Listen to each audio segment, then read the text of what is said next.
বিদেশের এক নির্জন মরুভূমিতে বাংলাদেশের আর্মি হাল্ক তার গাড়ি দিয়ে ছুটে চলছে। দূর পর্যন্ত শুধু বালি আর ধুলো।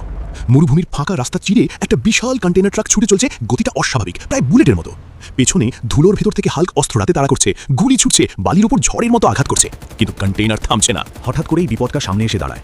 কন্টেনারের উপর থেকে দুইজন মানুষ গুলি ছুটছে সরাসরি হাল্কের দিকে, কিন্তু হাল্ক পিছিয়ে যায় না। সে জানে এখানে থামলে আর কোনো সুযোগ থাকবে না। এক নিশানায় পাল্টা গুলি করে হাল্ক। ঠিক তখনই কন্টেনারের চাকা বিস্ফোরণের শব্দে ফেটে যায়। চাকা ফেটে গেছে, কিন্তু লড়াই শেষ হয়নি। হালকা গাড়ির ভেতর বসে তাকিয়ে থাকে। 1 মিনিট যায়, 2 মিনিট যায়, কন্টেনারের ভেতর থেকে কেউ বের হয় না। এই নীরবতাই সবচেয়ে ভয়ঙ্কর, কারণ হালকা জানে ঝড় থামলে আসল বিপদ শুরু হয়। নীরবতা কেটে গেল। মরুভূমির আকাশে হেলিকপ্টার উঠতে দেখা গেল। একটি হেলিকপ্টার ধীরে ধীরে কন্টেনারের পাশে অবতরণ করল। এর ভিতর থেকে নামলো সেই সন্ত্রাসীদের প্রধান, অস্ত্র হাতে। সন্ত্রাসীর প্রধান নামলো, হাসি ঠাট্টা করে বলল, তুমি কি একজন বাংলাদেশ আর্মি? এই বিদেশে আমার প্রচার করা লোকদের বাঁচাবে? কিন্তু হালকা পিছিয়ে গেল না। এক নিশানায় গুলি।